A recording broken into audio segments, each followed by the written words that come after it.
Hello there, folks. I tried to upload a video last night, but that didn't work. So I'm back. Um, I got my wisdom teeth out. Now, that was an interesting experience, and I say experience because I was fully awake for the procedure. Um, Most people like to be put under for that. Um, I have a history of when I wake up from being put under, I'm something of a rabid maniac for a day and a half. So I tend to avoid that whenever possible because I don't like being like that. It's very unpleasant. I mean, I can't remember most of it, but yeah. So other people go the route of taking something called Xanax, which I was unfamiliar with. I mean, I'd heard the name, but I don't really know much about it.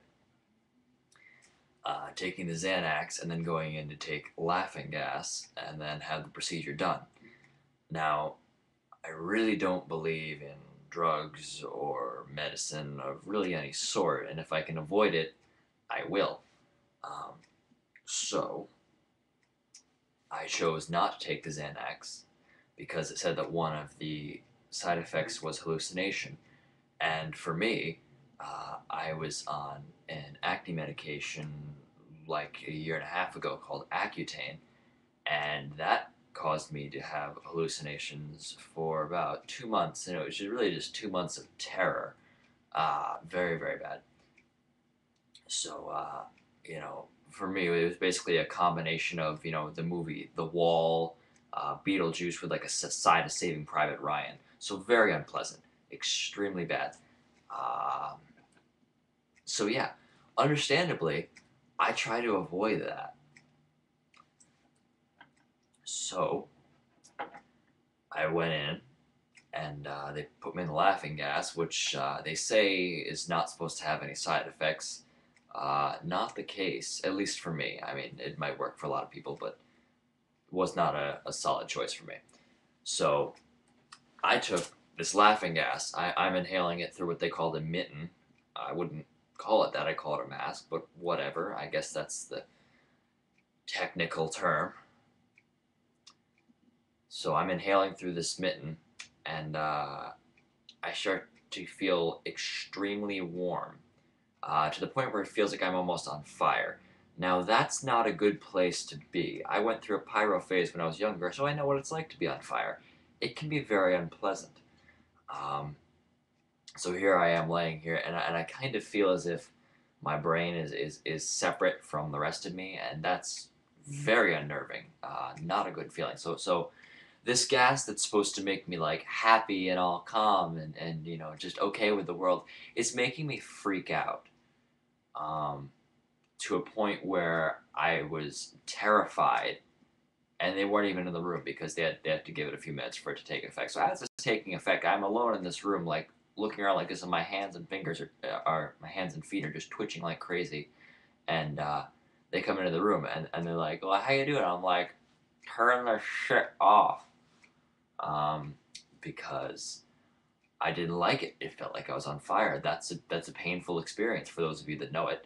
Um, so they turned it off, and the effect quickly dissipated, which I was thankful for because it really, really was very unpleasant. And I hear them wrenching my mouth open with some sort of brace and start cracking and pulling my teeth out. Now, that is a very unpleasant sound. If they were going to use medication somewhere, it should be my ears. Definitely. Because that noise was horrible. From what I heard, I can't be certain of this, but from what I heard, it sounded like they were cracking the tooth apart and then just yanking out the bits. And because I hear all these cracking noises, sounds like they cracked already four teeth out. I'm like, wow, this is going fast. And then I hear like the teeth bits like landing on the metal pan, like ping, ping, ping, ping, ping. I'm like, wait a minute. So that what was that all for? And I'm of course thinking this because I can't talk very well when my mouth is wrenched open. And he says, "That's one." I'm like, "Oh dear." uh, so I hear this cracking and crunching again, and then the pinging again. And he's like, that's two. Bing, bing, bing. That's three. Um, Gotta give them credit though. The whole procedure took place within the length of one song. I started listening to a song called "Life Starts Now," and I was listening to it, a good way into the song when they started the operation. And before the song ended, they had already taken all of the teeth out. So I really got to give them credit on efficiency when it came to that. So that was good. I didn't take any painkillers because, like I said, I don't believe in drugs or medication if I can avoid it. I had no swelling to report, which was really good for me.